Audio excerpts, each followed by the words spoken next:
Hey, hello everybody. This is Josie Tong, broadcasting from Sydney, Australia. And tonight is the final training for that dynamic young diamond director Raman Chen from Sydney. Well, as they say, successful leaders say that fortune is in the follow-up, and indeed it is. And being part of a team with strong, fun team culture keep people together. So, ladies and gentlemen, tonight, we will hear from Raman Chen how to do effective follow up and creating strong team culture. And, we're going to miss Raman. We're so grateful that she's doing this. So, ladies and gentlemen, here we go. Raman Chen.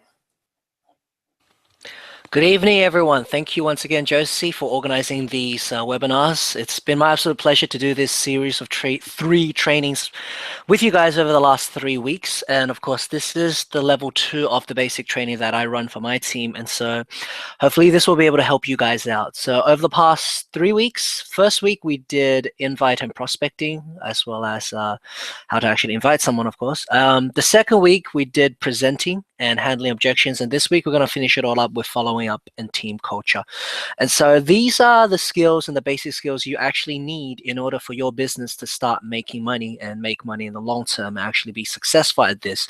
I'm a very big proponent of stressing how important basic skills are. And I feel one of the biggest and most important skills is the actual follow-up itself.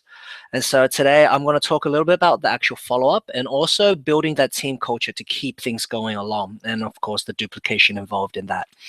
And of course, with following up, one of the biggest things is understanding what it actually is. Why we do it, who do we do it to, and of course, how we do it. Very, very straightforward. I'm just going to answer these questions for you guys. Now, the thing with follow-up is a lot of people think following up is just, I'm going to call somebody. I'm just going to call them up and talk to them again or whatever it may be. Some people end up hounding other people. Some people annoy the crap out of other people, etc., whatever it may be. So I don't really know what some people feel follow-up is, and I feel that it's very misunderstood.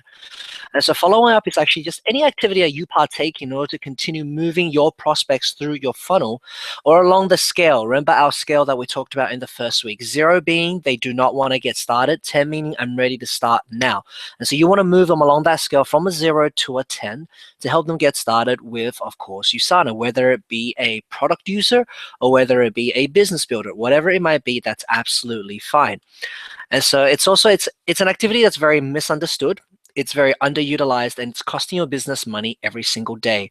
Especially if you're not doing this enough or you don't do it properly, it is actually costing you money. And so why is it very misunderstood? Well, a lot of people don't know what to actually do during the actual follow-up itself, how to do it effectively, and of course, one of the biggest things is they actually give up on this. And so why follow up? Well, let's put it this way. 2 a day follow-up will pay. I'm not sure if you guys have heard of this before, but when I first joined this business, they even had a song. It was called 2 a day. And so, they had this girl from corporate do this little dance, and she'd wave her fingers around with these two a day, follow up, will pay. So this is something that was ingrained in us very, very early on. Now, I haven't seen anything released like that from corporate for a very long time. And I feel like that's actually a disservice to the community as a whole. Well, not from corporate's part, but just from the fact that it's not stressed as much as they used to be. Now, I was always told 2 a day follow up will pay. You meet 2 new people every single day and you continuously follow up. That's how you build this business. If you want to build faster, go 4 a day, go 8 a day. If you're Anna Lozano, of course, you can go all the way to 20 a day. And so why follow up? 2 a day follow up will pay. If you want to get paid in your Usana business, and if you want to treat your business like a business, then the following up is one of the most important activities you can actually do. And of course, like Josie said earlier, the fortune is in the follow-up. The fortune is actually in the follow-up. So you let a lot of people fall through the cracks, the people you talk to, then what's going to happen is you're going to miss out on your fortune. You'll be surprised just how often that somebody has followed up a few times and then forgot about a person, only to have that person join years later as part of somebody else's organization just because they themselves have stopped following up. And so that's why if you want to get paid, follow-up is very, very, very, very important. So it is also very easy to sell to someone you have already sold to. And so this is one of the biggest things. People, it's actually way, way easier to keep a customer than to create a new existing customer.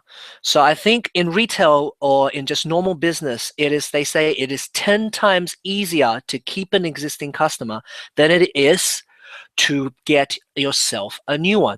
And so always keep that in mind and know that this is a very, very important part of follow up. That if you have someone who's already bought from you, somebody who's already part of you, then it's much easier to keep them than it is to go out there and of course, try to get somebody new. Now, of course, this does not mean that every single person you know is going to be your next gun. It's going to be your next big leader. And so that I want to get that out there straight away, because a lot of times we like to carry people around with us. It is true, it is easier to keep the people you already have, but if they are not moving, if they don't want to do anything, I'll touch on this a little bit later on as well. But if they're not working and they're not moving, then of course you don't drag them with you. I'm talking about people who are already moving and things like that. And okay, I'll talk a little bit more about this a bit later on. And of course, building your back end. So there's two parts. There's the front end, which is your funnel, and then there's the back end when people have already come through your funnel. And so I want everyone to say this and write this down in your book. Say, I want a big back end. All right. So every one of you guys write that down. Everybody should want a really big back end. You could potentially double to triple the size of your business if you do this properly, if you work on your back end and the people who are already in your organization or who have already come through your funnel. And I'll talk a lot more about that as well. To give you a quick example of this, let's say that every single person you have is on a 100-point auto order. So everybody knows that in order to keep our business active, every 4 weeks or every 4 cycles, we need 100 points in auto order.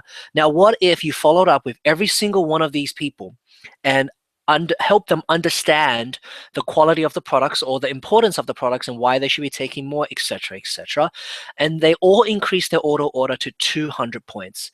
Instantly, you have doubled the size of your business. And that's from doing no prospecting activities and just from follow-up. Do you guys already see how powerful follow-up is already? So anyway, I'll talk more about the whole front and back thing, end thing in a little while. And of course, we want to increase retention and conversion.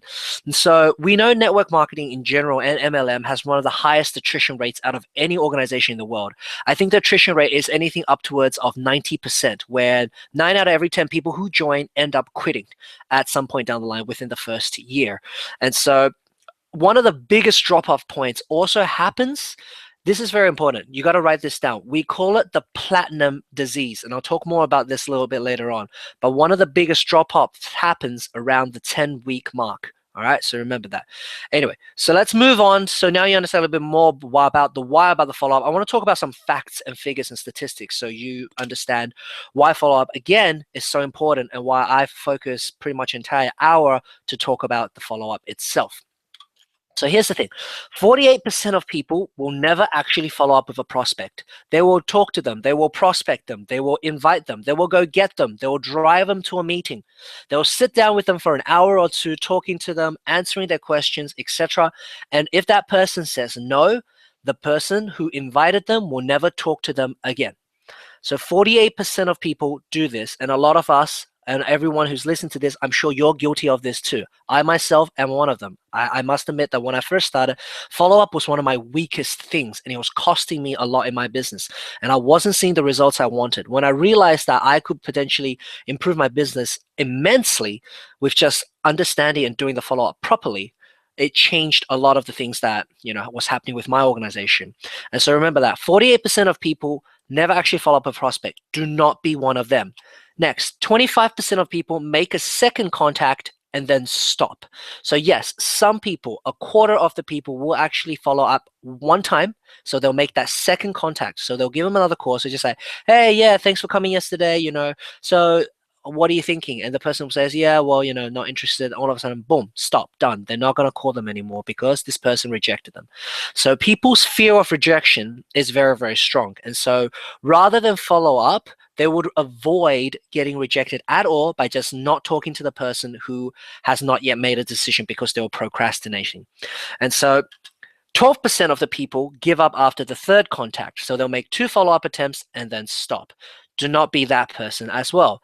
Only 10% of the people make more than 3 contacts. And so if you make more than 3 contacts, you are already in the top 10% of this entire industry and this company. So if you want to rocket yourself up the charts, the income charts and the ranking charts, whatever it may be that is motivating you to go forward in this business, and you want to be in the top 10%, make more than 3 contacts at least. So let's move on for a little bit more statistics. Here's the thing though.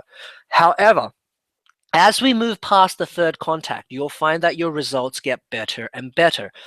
Only 2% of sales are made on the 1st contact. That means out of every 100 people you talk to, only 2 will actually get started with you on the very first time you talk to them. And you know what? You're going to find that this pretty much holds true if you do enough presentations.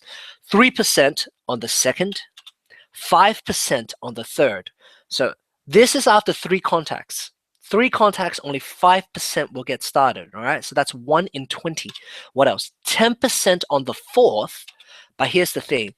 On the 5th, all the way to the 12th, up to 80% of the people you talk to will get started.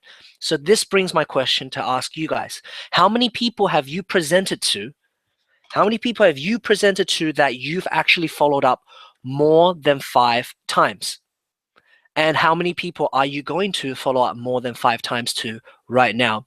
I remember being told a story by my good friend Mark Trinker up in Cairns about someone he followed up with for a solid 4 years.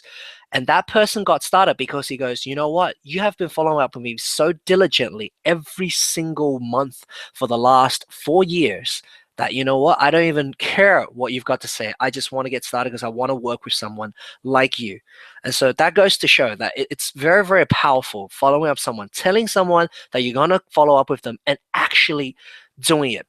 And so if you want to increase your conversion rate or success rate to at least 80% and above, follow up at least 5 times, go all the way up to 12 and beyond if you need to, depending on the person, of course. All right, guys? So remember, follow up, super, super important. So now let's move a little bit on. Who do we actually follow up?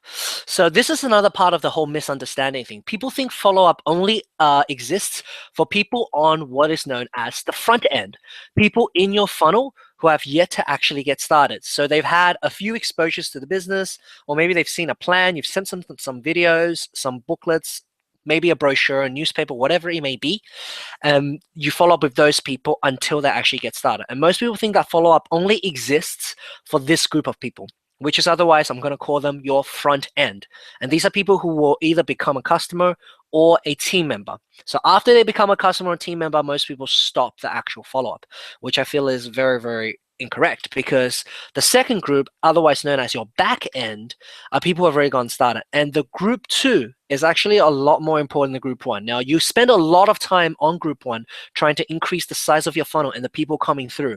But once people do get started, this group of people who do get started with you are actually more important than the people who haven't gotten started with you.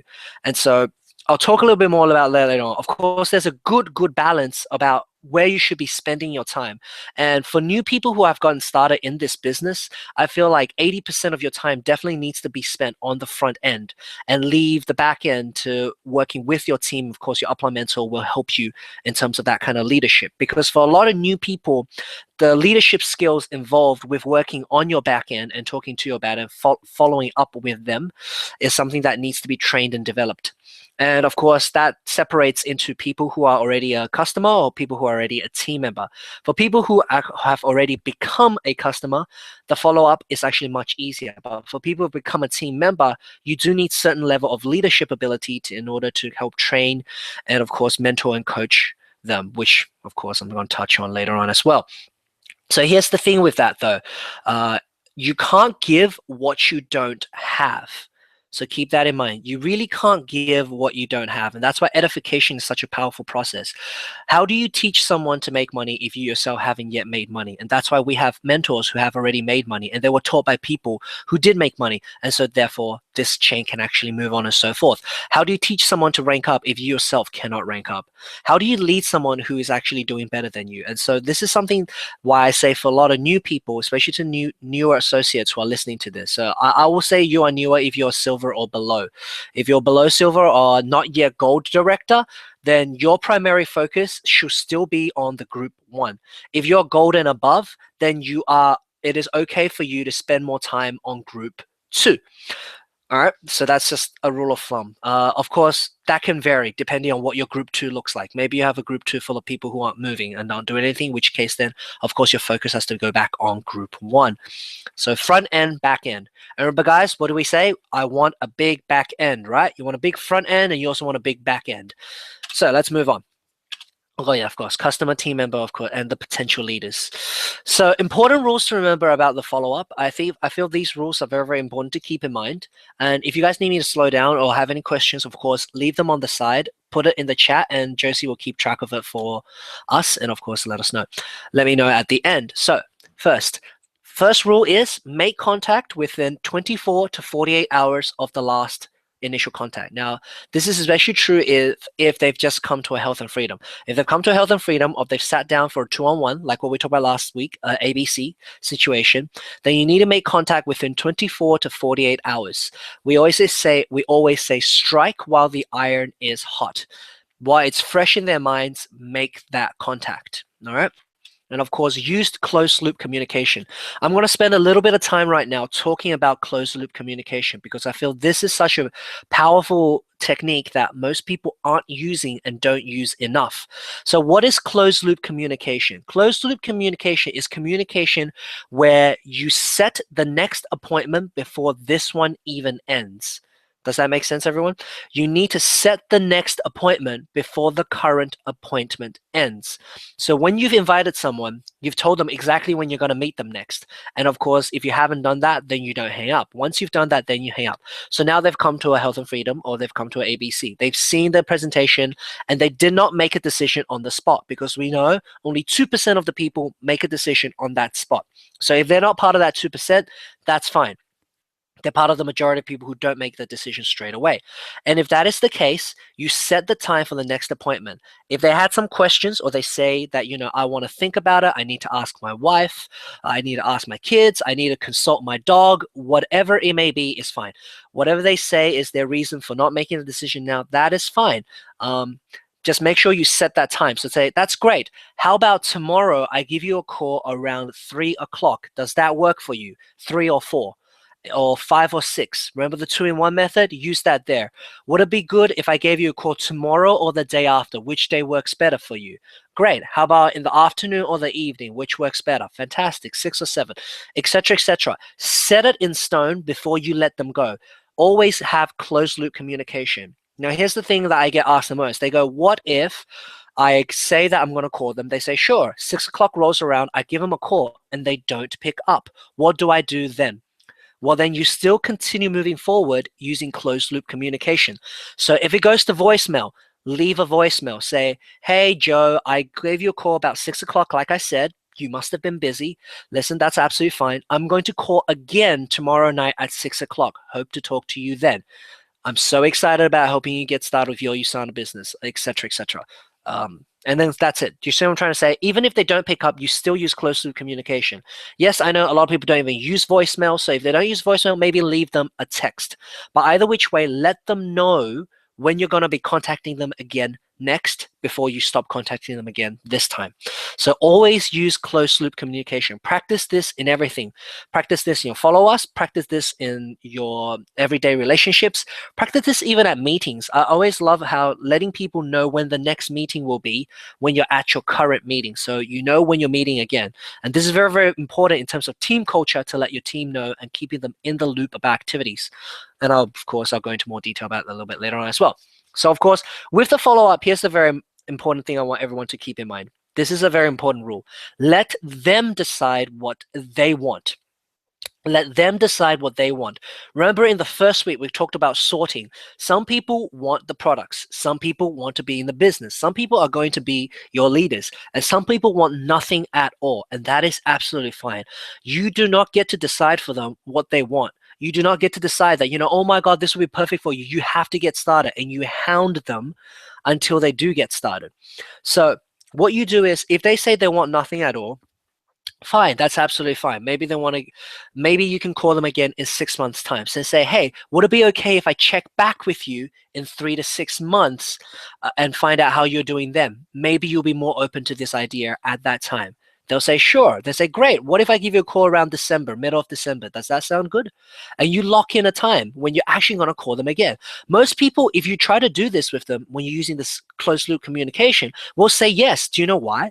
Because they think that you're not going to call them again. They think that, if I delay this for 3 months, you're going to forget and you're not going to call me or bug me anymore. So that's absolutely fine. And so they say, of course, sure, you can call me in 3 months' time. Now, here's the thing. They don't realize that you've gone through Raman Chen's training. They don't realize you've gone through basic training. And you know that if you say you're going to call them in 3 months, you're going to call them in 3 months. And if you say you're going to call them in 6 months, you're going to call them in 6 months. And that's something they don't know. So that works to your favor. So if they say they want nothing, sure, say absolutely fine. No worries. This is for everyone. Hey, would it be okay if I check back with you in a few months' time and see where you are then? So remember, we talked about the looking zone. Maybe they're out of the looking zone. And so now you check back again, they're actually in that looking zone, and then you can actually proxy them to much greater effect. So remember, let them decide what they want and keep following up until they decide on what you want. And that's the difference between a good network marketer and someone who doesn't do so well.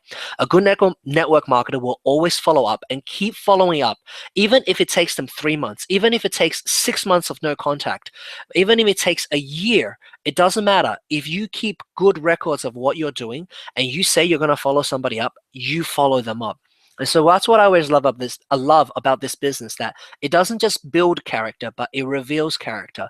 Because doing something you say you're going to do speaks tons about what your character is. If you are true to your word, you put yourself ahead of pretty much everyone else in their social circles that you come into contact with, and other people who do this business as well. So remember, be someone of integrity.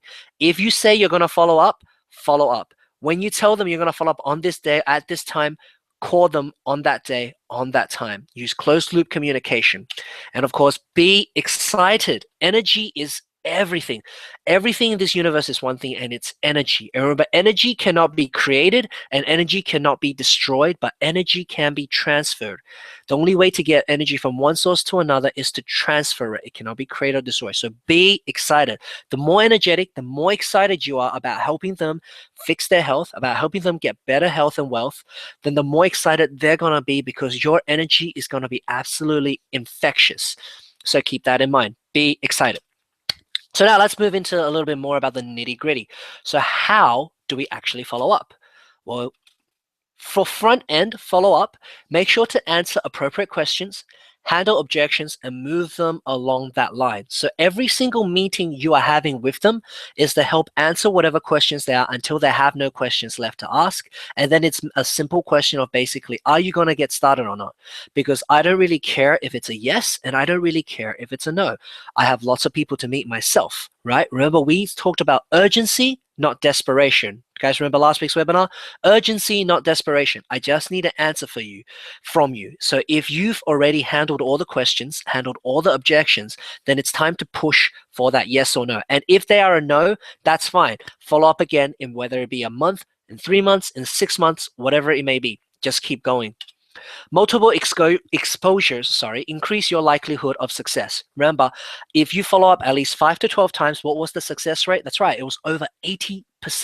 So constant exposures increase your likelihood of actual success. And consider using many modes of follow-up, and not just inviting them to another Health and Freedom. They've seen the Health and Freedom already. Yes, sometimes, yes, it's a different speaker. You can invite them back. But if it's the same thing over and over again, you're going to find that it's going to be very boring. So invite them to social outings, invite them to team events, invite them to things that you guys do, launch parties you have for your new team members.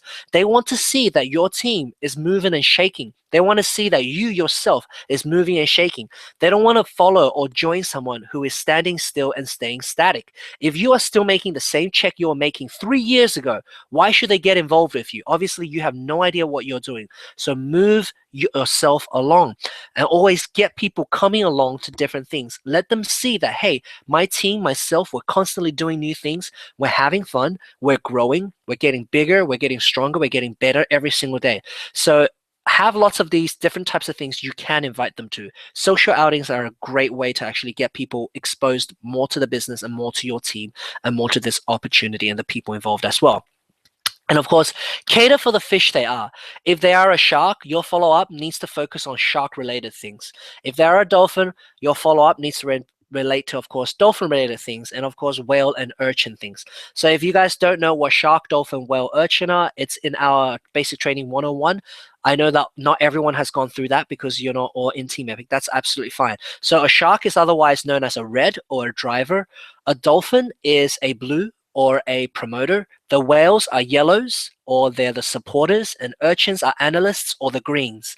And so we use the four fish. And so cater to whatever fish that they are. If you're taking a shark to whale related activities, like let's say you guys have some kind of fundraiser, yes, maybe a shark might be interested. Most of the times they don't really care. If you invite a dolphin to another meeting where there's going to be doctors talking and whatnot, they're really not going to care. But if you invite them to a fun activity, let's say the team's going out for karaoke or a bit of dinner, or you guys are going bowling together like our team did over the weekend, then you want to invite them to these things. Then they're going to say, hey, wow, this is great. I get to have fun. They're just dolphins, just like me. I want to be a part of dolphins. Or if you're a whale, of course, whale things. And urchin, there's going to be urchin things. And so remember, cater for the fish they are and follow up catering to whoever they are. So let's talk a little bit more about the actual front end. So in the front end of the follow-up, make sure to answer per. Ooh, did I double? All right, I double digits. Let's talk about a bit about back end. Sorry. All right, so following for the back end. So product users. So for the product users, we talk about the 1, 3, and the 7. So write that down. 1, 3, and 7. So a lot of people are thinking, what is 1, 3, 7? So for somebody who has seen the health and freedom, they've gotten started on, let's say, whether it be maybe a 1 BC pack or even the 3 BC pack, but they're just using products for now. They're not really doing anything, or maybe they just bought a health pack from you, or maybe they bought some Sensei because they went to a spa party. Whatever it may be, if their primary focus is, I want to use the products first and get an experience, this is what you use to follow them up. So 1, first day. 1 stands for the first day. Take their products. We always like to take their initial product order to them or have it shipped to their house and meet them there when their products do arrive. So go through the products, explain the benefits, stress the importance of regular consumption, explain the healing reactions. These are very important ones. You must explain the healing reactions. It cannot be a surprise.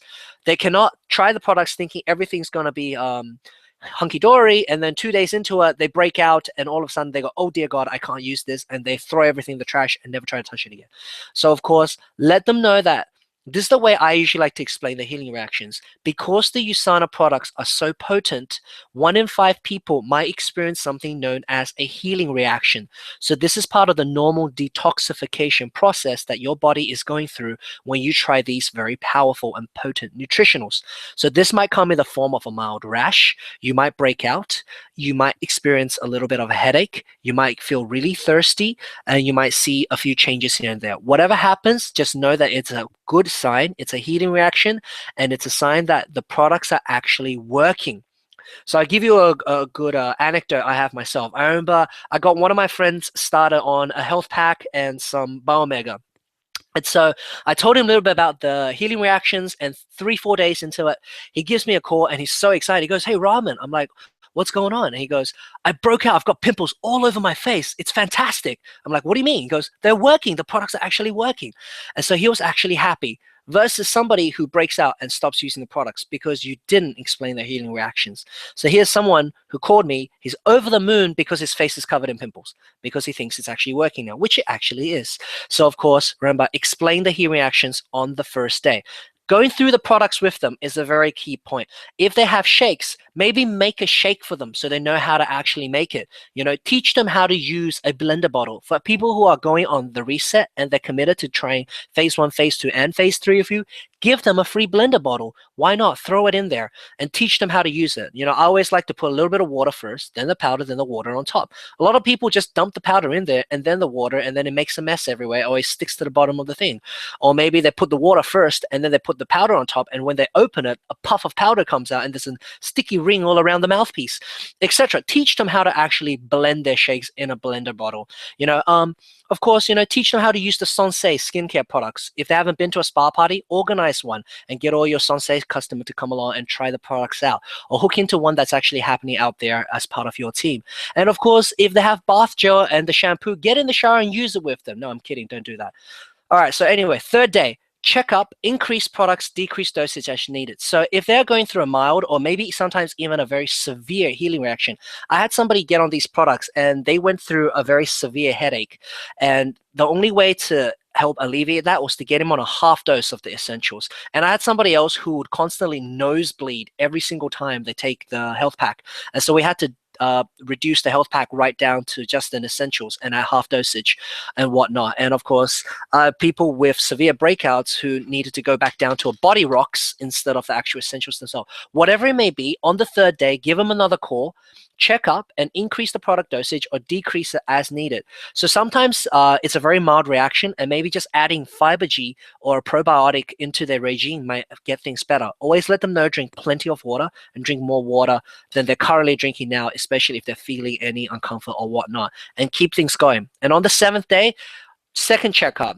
So check in for in 1 week's time and see if they should go back to a normal dosage if everything's fine, because most healing reactions do clear up within 7 days.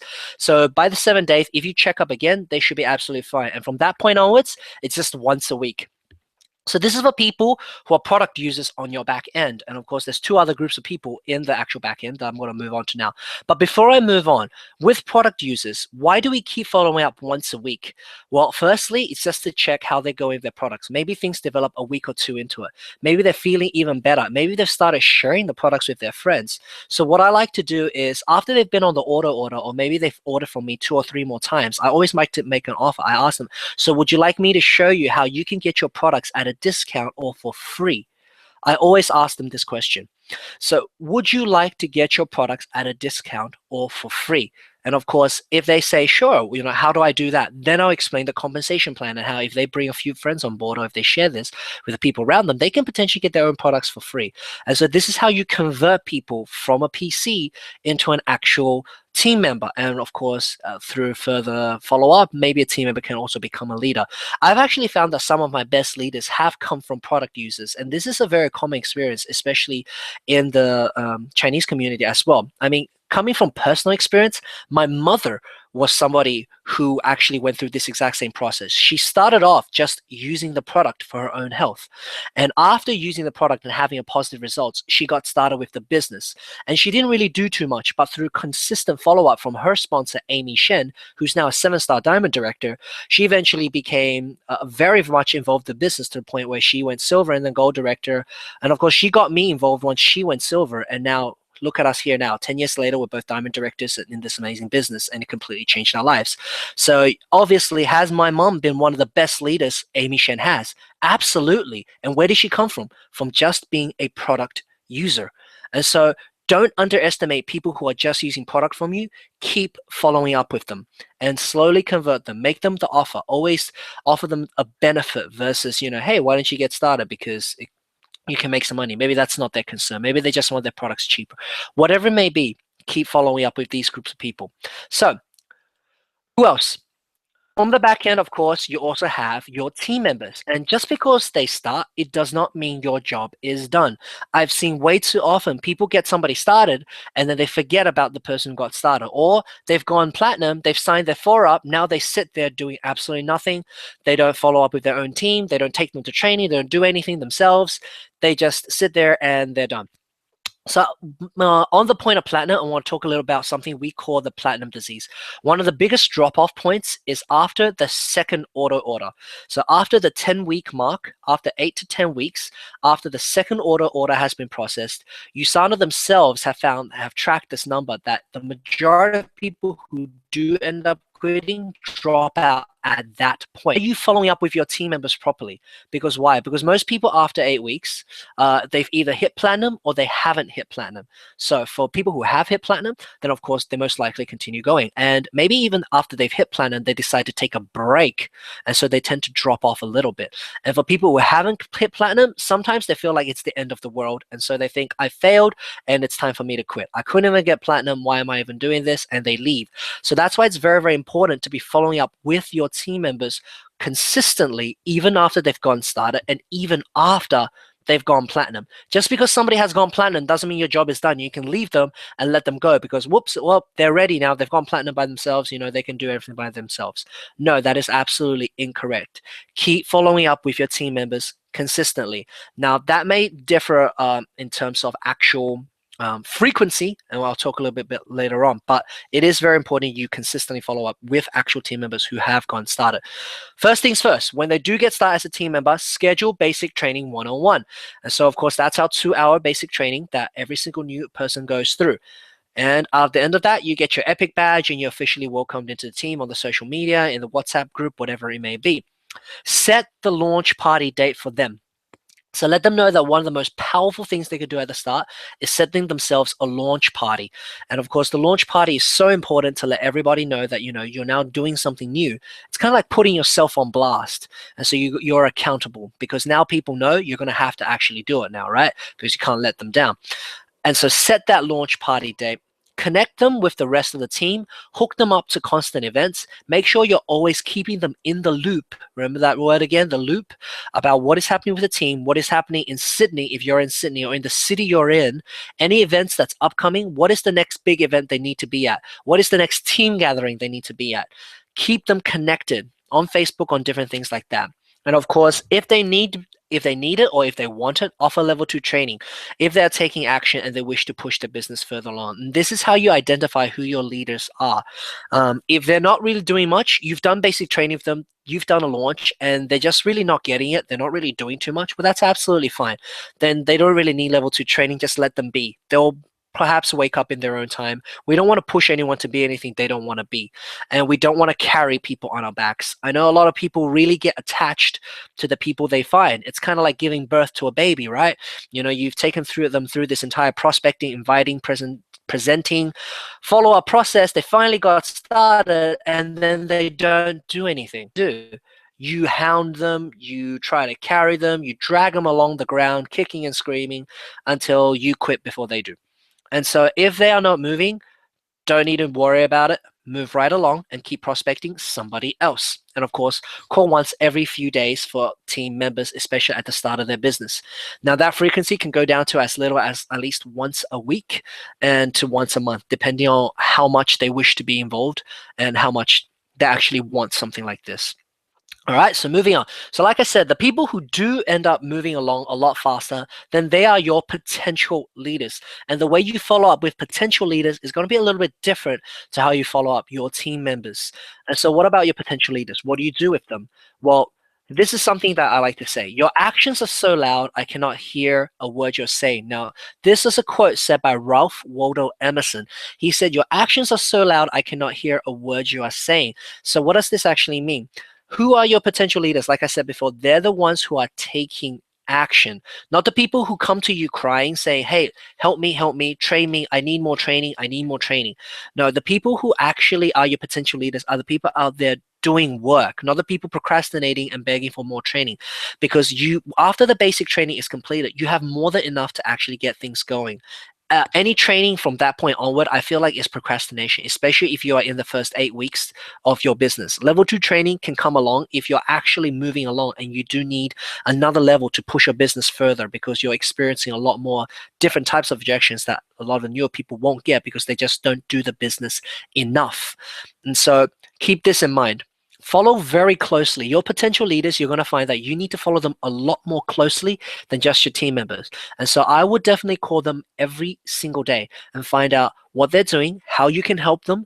Maybe you can even coach them, talk with them about whatever they face through the day. You're going to find that your potential leaders are going to have a lot more questions for you because they're out there getting it done. They're out there doing things. They're out there facing the rejection, and they're out there facing the peoples with the objections that you need to help answer.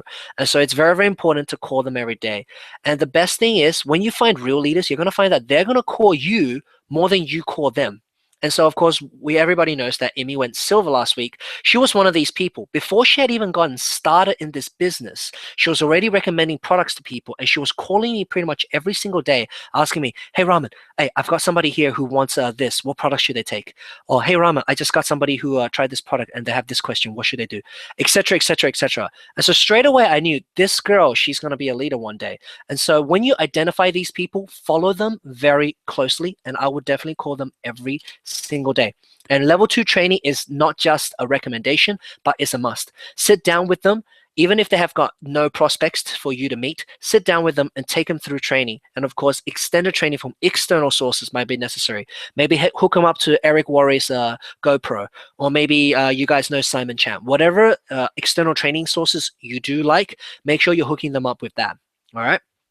So for your leaders, they definitely need an extra level of attention from you and extra focus, because they themselves are people who need that in order to foster that growth and continue so on. And the most important thing is to coach and mentor. Now, here's the thing with a lot of newer people. You're going to find that you yourself cannot coach and mentor these people. And so your upline mentor needs to be the one to help you out. And so this is why you need to work very, very closely with your sponsor.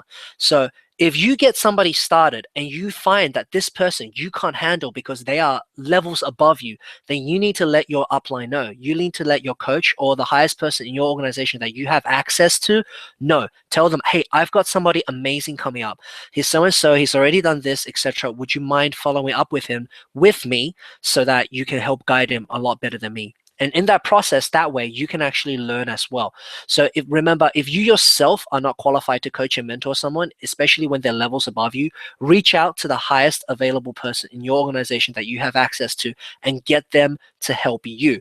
And this is the way you keep increasing your back end, because this is something that Amy Shen told me a lot earlier on. She said the difference between having a team of 100 and 1,000 people is not the 900 people that you're missing. The difference between having a team of 100 or 1,000 people is the 3 to 5 leaders in your organization that you need to grow, that you need to foster, and you need to train. And so that really got to me. So I've always been a big proponent of finding and training and working with potential leaders and making them the best that they can be, while at the same time, of course, pushing myself to be the best that I can be so that I become somebody that they can actually look up to. And I feel that's very, very important in this business. So keep that in mind. The difference between having a team of 100 and 1,000 people is not that 900 people. But the difference is the 3 to 5 leaders that you're missing in your organization. And big ups to Amy Shen for saying that one to me, because it's made a huge difference in my organization as well. So, final note on the following up. Use any system. You need to use any system. I myself, I like to use my phone. So I have a calendar, and every time I meet with a prospect and I know that I'm going to follow up with them again in 2 days, I go into my calendar. In 2 days' time, I'll make a note so that at that certain time, I get an alarm and it tells me, call this person. And I'm like, right, I need to do that. So some people like to use a journal. Some people like to use a diary.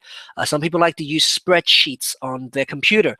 Whatever system you use, just use one. If you don't have a current system, find one and use one. I remember Robin Ellis, who's a diamond director here from Sydney, used to use online programs that he would actually pay for. And so whatever does work for you, find one and use it. So use any system that's available to you.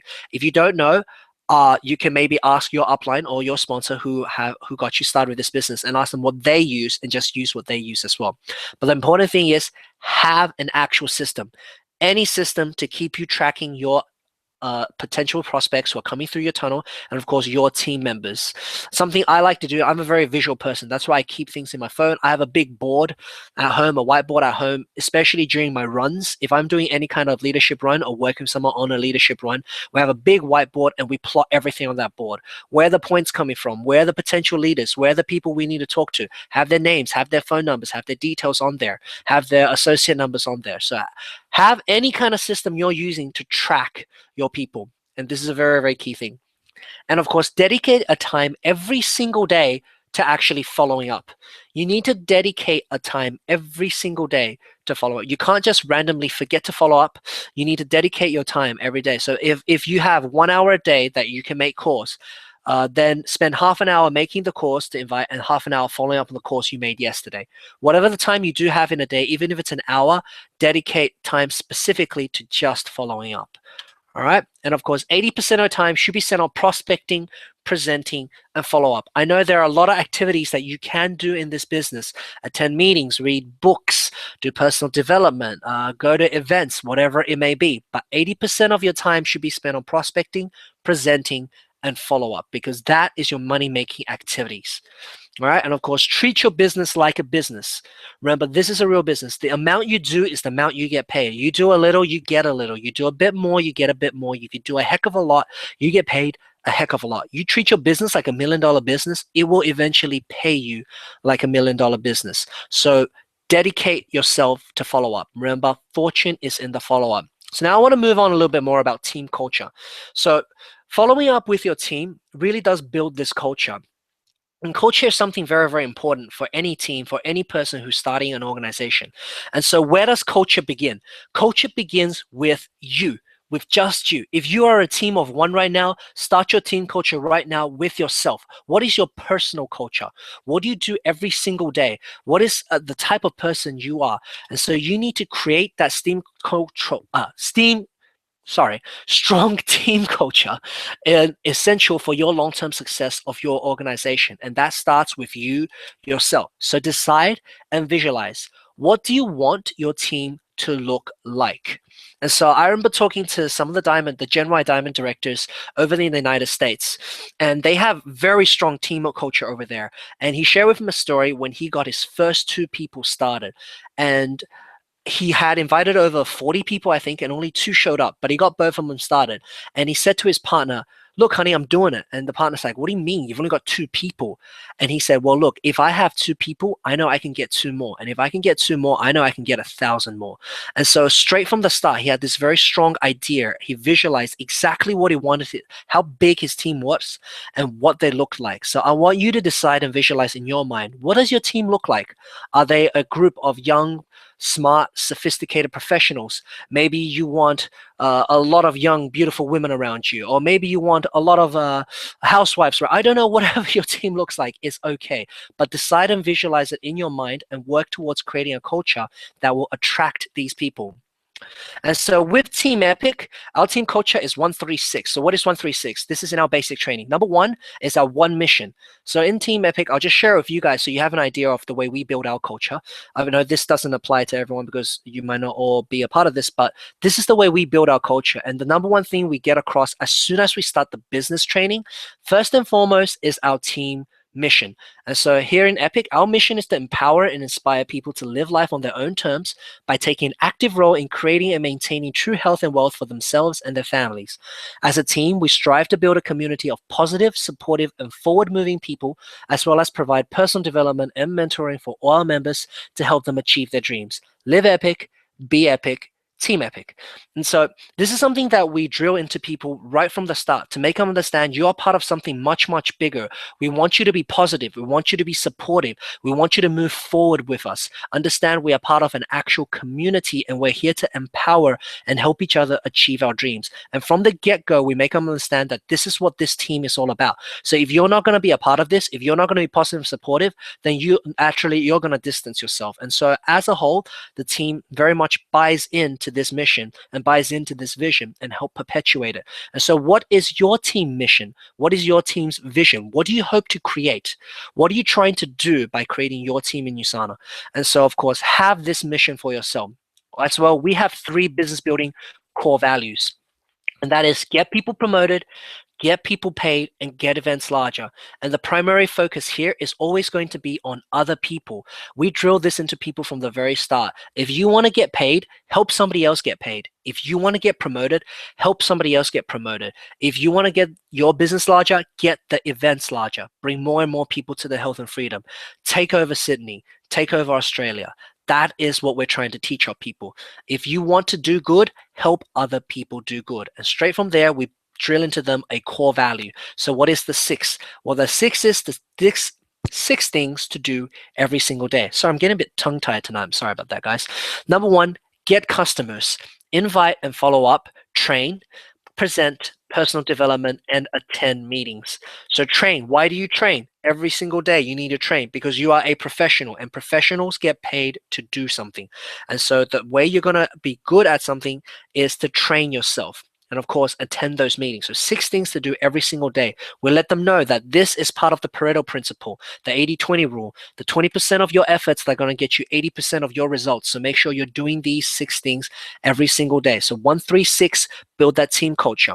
So what is the epic culture? Number one, we dress for success. We be early. We edify our team. We sit up front. We participate with passion, and we support the team that supports us. And so I'm going to talk a little bit about this real quickly. So dress for success.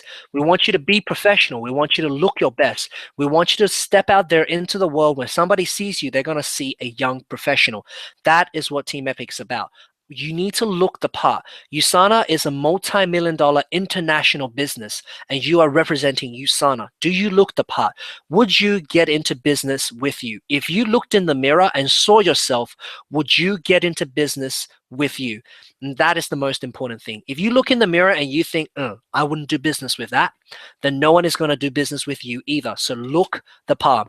Wear your epic pin. Anytime you're at any kind of event, wear your pins. I'm sure a lot of you have been to the meetings. I've seen people walking around with these e-pins. And so what are they? Those are the pins you get when you officially become a part of the team after you've done basic training one-on-one. And we always emphasize this. Every single person needs to wear this pin. We actually used to have a penalty. Anytime somebody doesn't wear their pin, they bring up $5 and we put it into a tin. At the end of the year, we take the tin of money from all the people who missed out on wearing their pins. We get that money and we have a barbecue. And so maybe that's something we can start doing again, but we actually stopped doing that.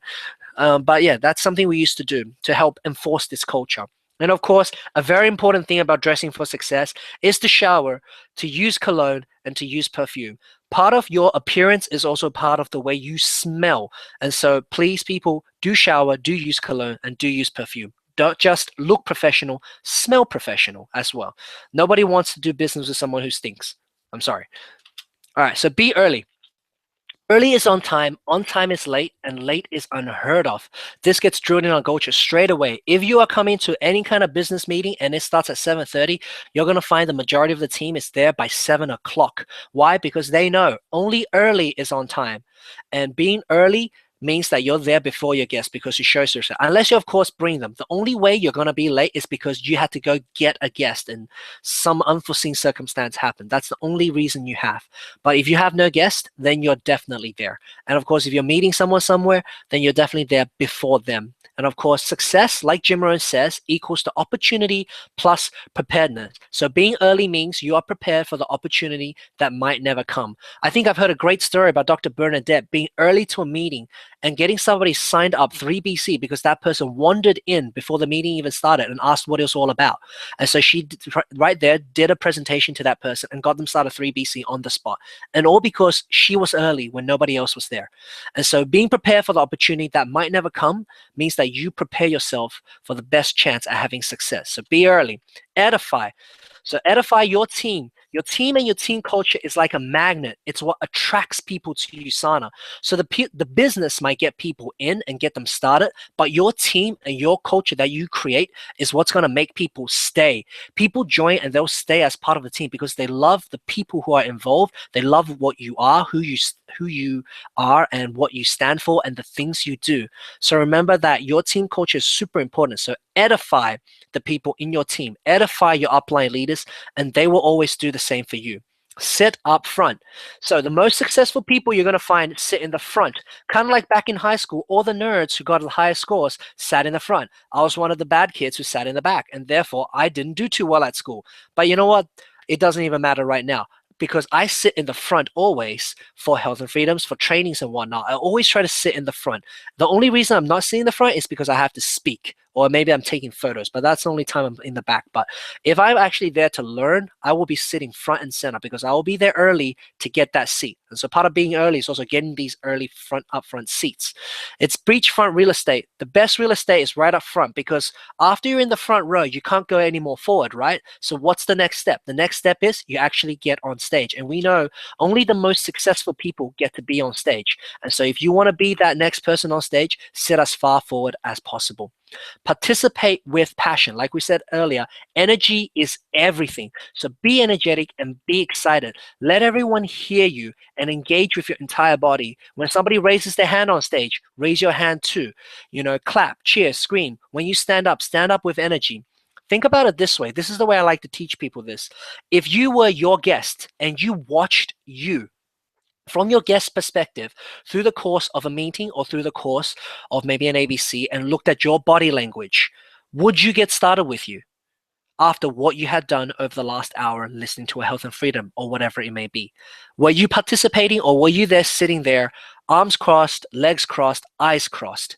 Or were you actively participating, taking notes, being excited, and actually happy to be there? And so participate with passion, because you need to ask yourself, if you are your guest and looking at yourself, would you get started with you? If the answer is no, I'd start making changes. So participate with passion. Energy is absolutely infectious. So win people over with your positivity. Support your team. Show up to events, show up to business launches, show up to Health and Freedoms, even if you don't have a guest. Maybe you can help one of the people who do have a guest close their guest, or maybe you can help handle objections. Maybe you can do something to help set up the meeting itself. Maybe you can help with the chairs. Maybe you can help with the product display. Whatever it may be, you got to show up to support your team. Be active on social media. When somebody makes a post welcoming a new team member, are you liking the post? Are you commenting? Are you active in the group as part of group discussion? Do these things. Be active in your team. Be active in your groups, and always take part and be present on social media. Don't waste too much time on this, of course, but of course, be there and be present. And of course, building and being part of a community and extended family. Understand that everyone that joins the team is a part of your family. So do your best to help them. Maybe they are not in your downline. Maybe they're not directly in one of your legs. But hey, if you live in the same area, why don't you give them a lift? Or maybe if they've got a guest in that area, maybe you can help them bring their guest because they themselves can't be there. Whatever it may be, understand that everyone is part of a one big family, and what you give, you will get back. Karma does come around. So support the team that does support you. Because if you do something good for somebody else in your team selflessly, they're going to do something good for you one day. People do that, and the universe rewards you for that as well. And of course, love your team, because they are part of your new family now. So I always tell people, I've got two families. I've got my actual family and I've got my USANA family. And so really love your team and really take care of them as if they were your own, especially your leaders in training. Do you really take care of them? Do you help them with what they need? Always be there for them. Kind of like if you had children, the best thing you can do for your children is to be there when they need you. And so this is what you got to do for your team. Support the team that supports you. Love them, be present, and be there for them to support them. All right, so let me go through a quick summary of the follow-up. Follow up as soon as possible, within 24 to 48 hours. Use closed loop communication. Set that date for the next time you're going to talk to them before you finish today's conversation. Fortune is in the follow-up. And as Bill and Jenny Huang over in New Zealand, who is now, I think, a 10-star diamond or 11-star diamond, I'm not sure what she is. They're number one income earners in the world right now. Someone asked her, what is your secret? And she said in a horrible English accent, hot up, hot up, hot up, which she actually trying to say is follow up, follow up, follow up. And I love Jenny to death. She's kind of like my second USANA mom over there in New Zealand. And she has taught me so much about this business. And one of her keys is always follow up, follow up, follow up.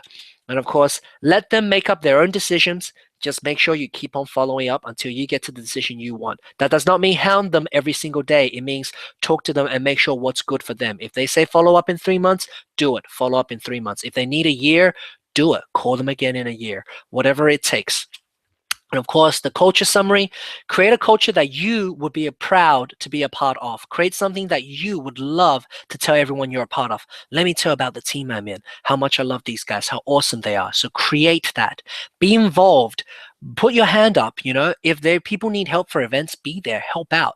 We have constant spa parties and people show up just so they can help pour the tea and help carry the food and help clean up with the bowls and the drinks and all this stuff. And even though they have no guests there, they still do this. So being involved is very, very helpful, because running events is not easy, as we all know. And of course, support each other, love each other, know that this is your extended family. These are people that potentially will become some of your best friends that you have ever made. And so keep that in mind and constantly support each other. Remember, your team is part of your extended family now. And so Remember, guys, follow up every day because that's where your fortune is. And of course, create a very strong team culture so you can keep your retention high. Because people might join for the business or the products, but they'll stay for your family, for the team, for the culture. And so that's all from me. I hope you guys continue this training forward. I know these are recorded. And so if you have any questions or anything at all, please let me know. You can always contact me on Facebook and ask me questions. I don't always check, but when I do, I will answer whatever questions are given to me. Josie, that's pretty much it from me. Is there any questions or anything that we wanted anyone has? Wow, That's Raman. it for now. Another fantastic training and definitely the best series we've ever had so far with the MIC webinars. So, Raman, you have given us three amazing trainings that are thorough, simple enough that even a new associate can follow and apply. So, really, a million thanks to you. We can hear your and feel your passion. I'm so grateful that you're able to do this before you leave Australia for Indonesia because, guys, Raman leaves for Jakarta this Friday. So, Raman, even though you will be thousands of miles away, we hope that you will, get back next year and give us another webinar in MIC. So we're really grateful to you, and we wish you all the very best in Indonesia. We'll see you there. So, ladies and gentlemen, thank you for being on the broadcast. I know that you will be listening to this over and over again, so there will be a recording. So thanks everybody, and Raman, thank you. No worries.